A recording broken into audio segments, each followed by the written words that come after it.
A paz do Senhor Jesus, meus irmãos e minhas irmãs. Sejam muito bem-vindos ao nosso canal. É tempo de ensinar EBD. Meu nome é Daniele Recobelo, sou psicóloga e estamos indo para mais uma aula da revista dos Adolescentes, que traz como título O Nascimento da Sociedade, tá bom?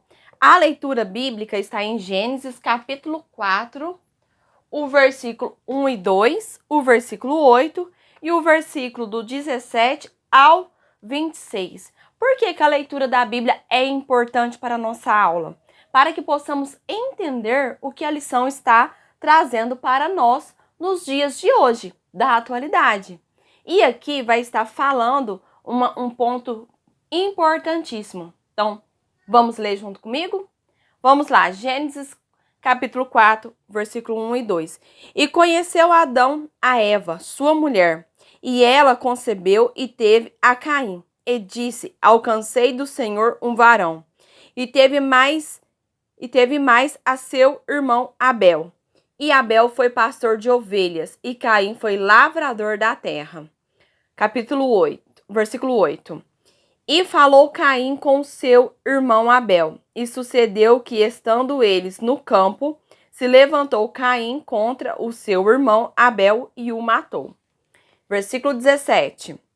E conheceu Caim a sua mulher, e ela concebeu e teve a Enoque, e ele edificou uma cidade e chamou o nome da cidade pelo nome de seu filho Enoque. E a Enoque nasceu Irade, e Irade gerou a Meujael, e Meujael gerou a Metusael, e Metusael gerou a Lameque. E tomou Lameque para si duas mulheres, o nome de uma era Ada, e o nome da outra era Zila. E Ada teve a Jabal, e este foi o pai dos que habitavam em tendas e tem gado. Ou seja, nessa leitura já vai apresentando para a gente a formação de uma sociedade, onde um edificou uma cidade, o outro ele já habitava em tendas e tinha gado, ou seja, então aqui já traz pessoas que mexiam com a agropecuária e com a construção, tá bom? Vamos lá. E o nome do seu irmão era Jubal. Este foi o pai de todos os que tocam harpa e órgão, ou seja, surgiu os músicos, né? E o nome do seu irmão, esse que é o que eu acabei de ler, né? Que tocava harpa e órgão. Exilá. Também teve a Tubacauim, mestre de toda a obra de cobre e de ferro. E a irmã de Tubacauim foi Naamá. E disse Lameque às suas mulheres, Ada e Zilá: ouve a minha voz, vós mulheres de Lameque, escutai o meu dito, porque eu matei um varão por me ferir, e o outro jovem por me pisar. Porque 7 vezes Caim será vingado, mas Lameque 70 vezes 7. E tornou Adão a conhecer a sua mulher, e ela teve um filho, e chamou o seu nome de Sete. Porque disse ela, Deus me deu outra semente em lugar de Abel, porquanto Caim o matou. E a Sete mesmo também nasceu um filho, e chamou o seu nome de Enos. Então se começou a invocar o nome do Senhor. Ou seja, aqui está falando sobre o surgimento da sociedade, onde alguns eles trabalhavam com o gado, outros trabalhavam na área da construção, de edificar cidades, outros eles armavam tendas, outros tocavam hinos, tocavam harpas, era da música, outros que trabalhavam com ferro, com ardonos de metais. Então, o que acontece? Aqui foi o surgimento da sociedade e aqui também começou a surgir as profissões. O que cada um era bom e cada um tinha um dom ali para trabalhar com determinadas funções e tarefas, certo? Então, a Bíblia ela já traz como que surgiu a sociedade. Agora, voltando aqui para a revista. Vamos lá. A mensagem diz assim, ó. Por isso o Senhor Deus expulsou o homem do jardim do Éden e fez com que ele cultivasse a terra da qual havia sido formado. Gênesis 3, capítulo 3, versículo 23. Quais são os 3 objetivos da lição? Lembrando que é sempre importante frisar e dar importância aos objetivos da lição, para que esses objetivos sejam alcançados, tá bom? Vamos lá. Quais são os 3 objetivos? Ensinar como o ser humano viveu após a saída do Jardim do Éden, destacar a misericórdia de Deus mesmo após o pecado e expulsão do Éden, e apresentar o surgimento das primeiras famílias, profissões e culturas, que foi aquilo que a gente acabou de ler na Bíblia, tá bom? Então, vamos lá. Vamos começar aqui. Ó, vamos descobrir. Hoje estamos acostumados a uma sociedade violenta e com grandes avanços tecnológicos. Mas já parou para pensar que nem sempre foi assim? Houve um tempo sem crises e sem grandes criações da mente humana. No entanto, quando tiveram início as relações humanas fora do Éden, o mal aumentou. Ou seja, no começo não existia. Era tudo perfeito. Existia um jardim, a paz reinava ali naquele lugar. Somente coisas boas reinavam ali naquele lugar. Não havia espaço para sentimentos ruins, negativos. Não havia espaço para pensamentos também ruins e negativos. Mas vamos lá. Também o homem começou a desenvolver tecnologias que dariam origem a muitas coisas comuns em nossos dias: agropecuária, construção civil e música. O berço de tudo isso está em Gênesis, o livro dos começos, que eu acabei de ler agora, no comecinho da aula. Hora de aprender. Tópico 1. A vida fora do Jardim do Éden. Adão, o agricultor. Homem e mulher expulsos do jardim, tiveram de cultivar a terra, não desfrutavam mais da bondade do solo em dar frutos com facilidade. Tópico 2. A dádiva da maternidade. Apesar do pecado, a bênção da maternidade não foi negada à primeira família. A ordem de Deus dada em Gênesis capítulo 1, 28. Tenham muitos e muitos filhos. Permanecia. Assim, homem e mulher tiveram seu filho primogênito, Caim. Eva passou por uma experiência extraordinária, a maternidade. Depois, Adão e Eva tiveram outro filho, chamado Abel. E assim a família foi crescendo. Ou seja, então, aqui traz um resumo da história, né? No começo, quando eles foram expulsos, que eles tiveram que trabalhar, tiveram que arar a terra, tiveram que correr atrás do seu próprio sustento. E aqui traz também a misericórdia de Deus quando ele permite que Adão e Eva dê continuidade aos planos, né, de Deus. Que o plano de Deus para eles era que eles crescessem e multiplicassem. E esse plano permaneceu, tá bom? Então vamos lá. Então a família começou a crescer. A tristeza invade o lar. Não demorou muito para que a herança do pecado de Adão fosse manifestada em seus filhos. Quando, em um culto, Deus aceitou Abel e sua oferta de animais, mas rejeitou Caim e sua oferta de produtos da terra. O filho primogênito ficou furioso. Caim fechou a cara, endureceu o coração e ficou cheio de inveja. Quantas vezes isso acontece no nosso dia a dia? Vamos parar aqui para refletirmos um pouco. Quantas vezes perto de nós pessoas são elogiadas por mérito, porque se esforçou? Aquela pessoa que tirou a nota máxima na prova, tirou 10, tirou A. Não sei na sua cidade qual que é a nota maior, mas foi a nota maior, certo? E você vê aquela pessoa do lado que não tirou a melhor nota, aquela pessoa do lado que às vezes não atingiu o resultado que ela às vezes queria ter atingido, mas não conseguiu atingir. E você vê que há ali às vezes um sentimento de injustiça por ter estudado tanto e não ter conseguido tirar aquela nota. Mas em algum momento ali, aquela pessoa, ela conseguiu, às vezes, desvendar uma pegadinha que tinha ali na pergunta, conseguiu fazer uma interpretação da pergunta melhor, e aí acaba que a outra pessoa respondeu errado, aonde a outra acertou. Então aqui temos alguns exemplos no trabalho, na escola, no curso, na família, quando um recebe elogios, porque o seu irmão, ele faz isso, isso e isso, porque isso. Por isso que eu sempre falo, professores, fiquem atentos em sala de aula. Não faça acepção de pessoa em sala de aula.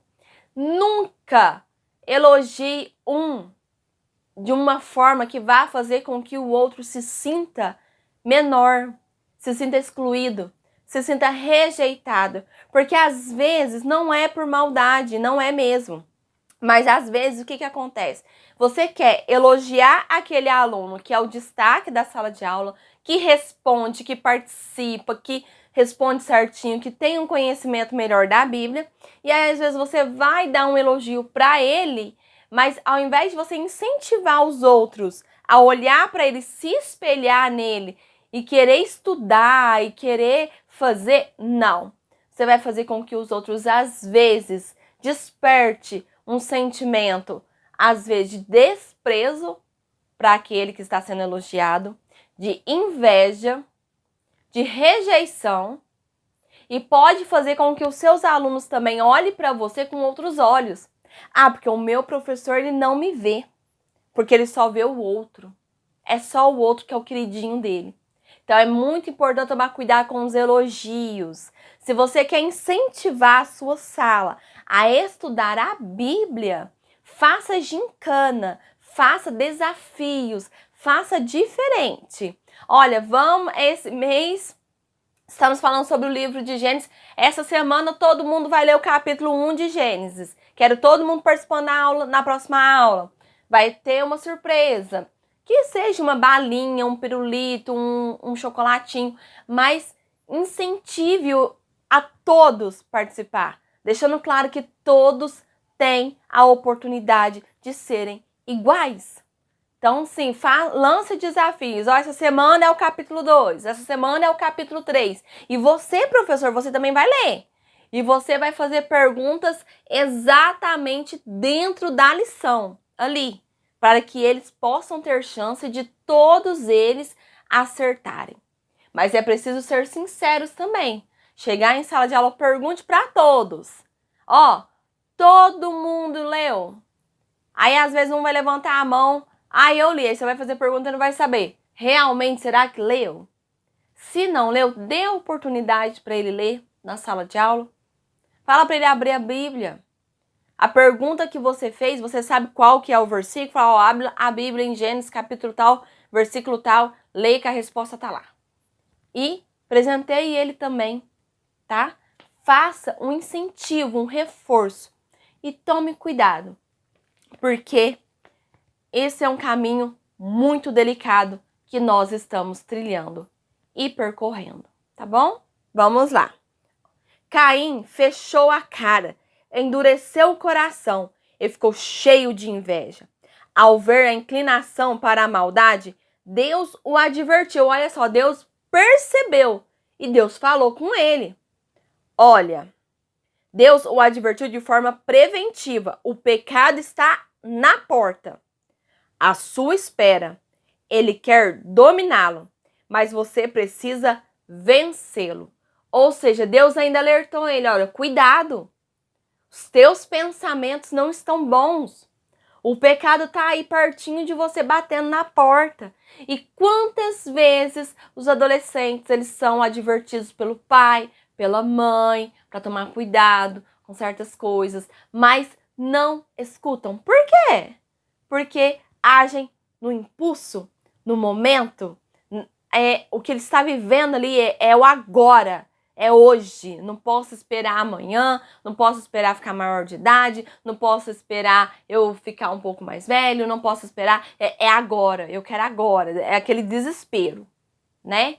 E eles acabam agindo por impulso, então é importante trabalhar isso com eles, o saber lidar com as frustrações, que nem sempre nós podemos tudo, e às vezes é preciso esperar. E o adolescente, muitas vezes, ele não quer esperar. Ele quer agir. E assim como Caim. Ele não parou. Ele agiu no momento do calor da inveja. bom? Em lugar de ouvir a Deus, Caim seguiu seus próprios desejos. Tendo armado uma cilada, matou seu irmão Abel de forma traiçoeira. Pensa que desespero para uma mãe. Ver o seu próprio filho matando o irmão. Vendo um filho matando o seu outro filho. Pensa que dor, que angústia, que desesperador que foi para Eva neste momento. Quanto sofrimento na vida desta mãe. Estava ali, gerando vida, e viu a vida ser tirada das mãos dela. Não é mesmo? Então é preciso aqui refletir sobre isso. Quantas vezes ouvimos coisas e queremos responder à altura, queremos enfrentar, queremos responder, queremos falar, queremos bravejar, gritar, explanar, tudo isso, todo aquele sentimento, toda aquela angústia de jogar para fora. Mas há uma falta de controle, de autocontrole, de autoconhecimento na pessoa. E o adolescente, ele está em desenvolvimento. E é preciso fazer com que eles entendam isso. Que antes de agir e responder à altura, é preciso pensar, parar e refletir sobre o que está acontecendo. Porque se agir no impulso, tem determinadas situações que não tem como se arrepender. Por mais que Caim viesse a se arrepender mais tarde de ter matado o irmão dele não voltaria à vida. O estrago já estava feito, já estava pronto. E hoje, nos nossos dias de hoje, quantas pessoas têm perdido a vida em momentos de fúria, em ataques de fúrias?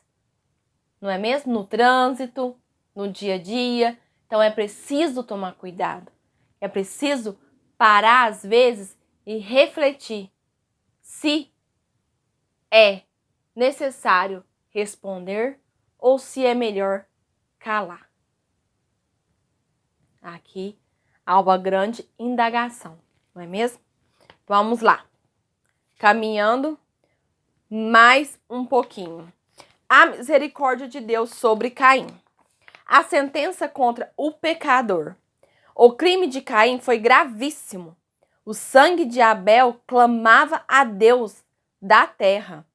Deus deu a sentença ao homicida e disse que ele estava amaldiçoado e não poderia mais cultivar a terra, pois o solo não produziria como antes. Se antes, com o pecado de Adão, a terra frutificaria debaixo de suor, em Caim a situação ficou ainda mais grave. Além disso, o primogênito de Eva viveria sempre fugindo pelo mundo. Ou seja, ele perdeu o dom que ele tinha, que era de cultivar a terra, e ele viveria fugindo, porque o sangue não sairia mais de suas mãos, tá?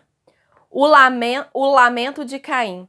Diante da sentença divina, Caim reclamou, dizendo: eu não vou poder aguentar esse castigo tão pesado. E continuou lamentando, dizendo que estava sendo expulso da terra. O homem que matou seu irmão não demonstrou arrependimento, não se mostrou contrito, nem buscou o perdão divino. Caim tinha somente reclamações. Ou seja, diante de tudo o que aconteceu, mesmo assim ele não caiu em si, na sua consciência. Ele continuou reclamando e não aceitando a sua punição. Não querendo aceitar aquilo que Deus estava sentenciando a ele naquele momento. Mesmo assim, ele continuou reclamando e lamentando a sua sentença. E quantas pessoas perto de nós, no nosso dia a dia, vivem assim? Não aceitam as consequências das suas próprias atitudes e reclamam o tempo todo e se lamentam o tempo todo das suas próprias escolhas. É preciso deixar isso claro para os adolescentes, que toda escolha que eles fizerem vai gerar consequências na vida deles. E não adianta reclamar. Às vezes, o pai e a mãe vai colocar de castigo. Eles vão ficar sem o celular e vão ficar reclamando. Mas o porquê que levou a determinado acontecimento? Por que que às vezes ele perdeu aquele emprego que ele queria tanto? E ele perdeu aquele emprego? Por causa de atitudes às vezes e desobediências às vezes. Então tudo isso gera consequências na vida do adolescente. A todos nós adultos também. Mais uma vez, professor, eu te peço, se você tiver algum testemunho sobre desobediência, sobre se arrepender, sobre arrependimento, conte sua experiência para eles. Assim faz com que eles consigam se aproximar e entender um pouco melhor sobre a aula, tá bom? Nunca esqueça de trazer exemplos do cotidiano, do dia a dia, daquilo que faz parte da vida deles, tá? Vamos lá. A misericórdia divina. Nos dias de Noé, algum tempo depois de Abel, o Senhor disse que o homicida deveria morrer. No entanto, no caso de Caim, é possível ver a misericórdia divina em ação. Deus não matou o homicida e deu a ele a chance de continuar a viver. São as misericórdias do Senhor a causa de não sermos consumidos. Elas estão presentes em todo o tempo. Ou seja, o Senhor, ele é misericordioso o tempo todo. O tempo todo ele é misericordioso para com as nossas vidas. Vamos lá. Tópico 3. O surgimento das sociedades, a descendência de Caim. Caim e sua mulher tiveram um filho, que foi chamado de Enoque. Adão e Eva tornaram-se avós. Caim e sua esposa tiveram muitos outros descendentes. Um deles se chamava Lameque. Ele contrariou o padrão divino para o casamento e tomou para si 2 mulheres, Ada e Zilá. Ele se gloriava de ter matado 2 homens e mostrava conhecer bem a história do primeiro homicida, Caim. O livro de Gênesis deixa bem claro que o pecado entrou no mundo por Adão e passou a toda a sociedade. Ou seja, aqui a gente vê a dureza de um coração, a dureza de um homem, aonde ele estava dando continuidade àquilo que Caim tinha feito, tá? Ou seja, matar 2 pessoas, uma porque pisou no seu pé e a outra porque esbarrou nele. Ou seja, aonde que está o amor aqui? Onde que está o amor ao próximo? O amor de Deus, o amor divino, aquele amor que transcende, que é a formosura, o rosto. Aonde que está esse amor? Esse olhar de carinho pelo seu próximo? Aqui não tinha. Então, é preciso parar e pensar sobre isso. E no mundo hoje que nós vivemos, também tem essas pessoas que não têm amor. Não tem amor no seu coração, no seu olhar ao próximo. Não tem amor pela vida. Não valoriza a vida, aquilo que Deus deu. Então, é importante você tomar cuidado com as pessoas que você está por perto e ficar atentos, porque nem todos carregam amor em seu coração, tá? Vamos lá. O desenvolvimento social. A Bíblia afirma que Adão e Eva tiveram filhos e filhas. Não se sabe o nome de todos os filhos do primeiro casal, mas sabemos que Eva louvou a Deus quando recebeu outro filho, Sete. Os filhos de Adão e Eva, com seus descendentes, formaram as primeiras sociedades. Dos descendentes de Caim, a Bíblia informa que surgiram homens especialistas em algumas profissões. Jabal, por exemplo, foi o pai dos que criavam gado. Hoje conhecemos essa primeira atividade como pecuária. Os filhos de Jabal também foram peritos em armar moradas em forma de barracas. Essa habilidade foi o berço da construção, que depois se desenvolveu e passou a usar ferro e outros materiais, como se vê hoje nas grandes obras da engenharia civil. Outro descendente de Caim era Jubal. Este foi o pai de todos os músicos. Ao longo da Bíblia, a música é mostrada como um meio útil para adoração a Deus, como ocorre até hoje nas igrejas. Ou seja, aqui está narrando todo o surgimento da sociedade, de tudo aquilo que foi formado através da primeira família. Ou seja, tudo aquilo que foi surgindo, a cultura, os povos, cada família especialista em uma determinada área, em uma determinada função, em uma determinada tarefa, ou seja, que foi o surgimento de tudo, foi quando tudo começou, certo? A conclusão diz assim, ó: a expulsão do Jardim do Éden foi acompanhada de muitas dificuldades, que são comuns até hoje. Deus, porém, estendeu sua misericórdia aos homens e permitiu a continuidade da vida, mesmo após o pecado. Ou seja, as dificuldades, elas continuam nos nossos dias atuais. Por quê? Nós, para comermos, precisamos o quê? Trabalhar. Então, precisamos sair de casa, quer seja sol, chuva, frio, calor excessivo, temos que colocar o pé para fora de casa, temos que trabalhar, temos que correr atrás do nosso sustento, porque nada mais é nos dado de graça. Então precisamos correr atrás dos nossos sustentos. Outros não precisam sair de casa, mas não deixam de trabalhar. Às vezes trabalham em casa, de maneira remota. Mas, de uma forma geral, todos precisam trabalhar, todos precisam correr, todos precisam se doar, se sacrificar de alguma forma para trazer sustento para dentro de casa. Então, mesmo nos nossos dias de hoje, nós continuamos a passar por essas dificuldades que eles também passaram. A construção, você construir a casa. Se você não construiu a sua casa, mas você buscou comprar um terreno, comprar uma casa própria, comprar um apartamento, então tudo gira em torno de você construir a sua vida, de você construir a sua família.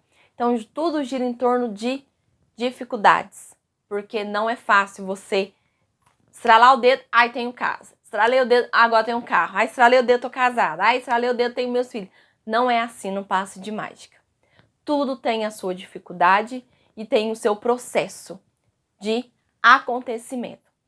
E é preciso que os adolescentes entendam isso, que na nossa vida nós temos dificuldades, mas temos que ter pensamentos positivos, porque trabalhamos por um propósito. E o adolescente, ele tem os seus propósitos também. Quando ele começa a trabalhar, logo ele quer o quê? Ele quer um celular mais moderno, ele quer comprar umas roupas melhores, ele quer, às vezes, comprar algumas roupas de marca. Então, tudo na nossa vida tem um objetivo, tem um porquê. O porquê de eu trabalhar, o porquê de eu estudar, o porquê de fazer determinadas escolhas. Então, tudo tem a sua dificuldade. Mas, diante da dificuldade, há um resultado. E esse resultado, ele é positivo. Então, é importante que o adolescente entenda isso, que conforme ele vá crescendo, vá surgindo também grandes desafios e vá surgindo certas dificuldades, mas que isso faz parte da vida adulta. Quando eu vou dar algum acolhimento para algum adolescente, quando eu vou atender algum adolescente e eles começam, porque agora eu estudo, eu trabalho e eu tenho que ajudar minha mãe em casa e eu tenho que fazer isso, eu não tô dando conta, eu não tenho tempo de dormir, eu não tenho tempo mais para ficar assistir meus filmes, minhas séries, eu simplesmente sento a mão e falo: bem-vindo à vida adulta. Seja bem-vindo e bem ficado. Agora vamos entender todo esse processo e você vai encontrar tempo para todas as coisas. Bora que eu vou te ajudar. E eu faço isso sempre nos meus atendimentos, quando eles chegam cheios de informações, de múltiplas coisas acontecendo ao mesmo tempo na vida deles. Então, professor, que você possa ser este canal de bênção na vida dos seus alunos, que você possa guiá-los, que você possa ser esse caminho, esse auxílio, essa luz para eles, para que eles possam enfrentar o seu dia a dia lá fora, mas que eles possam estar bem orientados e bem acolhidos em sala de aula. Essa foi a nossa aula de hoje. Aqui no Pense Nisso fala assim, devemos cooperar para a diminuição dos conflitos entre os homens. A primeira coisa a fazer é manter a paz com os outros, em tudo que depender de nós. Em segundo lugar, só o Evangelho pode trazer a verdadeira paz e cabe a nós anunciá-los. Ou seja, se no seu trabalho, na escola, no seu dia a dia, na família. Fale isso para eles, professor. Se eles verem que alguém está ficando nervoso, está perdendo a razão, está perdendo o controle, que eles possam fazer uma intervenção, que eles possam ser esse canal de bênção, que eles possam falar, olha, será que vale a pena brigar por causa disso? Será que vale a pena discutir por causa disso? Você já pensou nas consequências que essa discussão pode gerar? E que eles possam ser esse canal de paz na vida de muitas pessoas, que eles possam ser esse caminho de luz, de paz, para caminhar em tranquilidade, para que não venha ser distribuído ódios, fúrias e brigas sem necessidades, tá? E essa foi a nossa aula de hoje. Espero que vocês tenham gostado. Se gostou, não esqueça de deixar o seu like, deixe o seu joinha. Ficou alguma dúvida, deixe aqui nos comentários. Se quer acrescentar alguma coisa na lição também, pode deixar aqui nos comentários também alguma coisa que você pensou diferente do que eu pensei, do que eu refleti. E que você possa ter uma aula abençoada. E até o próximo vídeo. Tchau, tchau.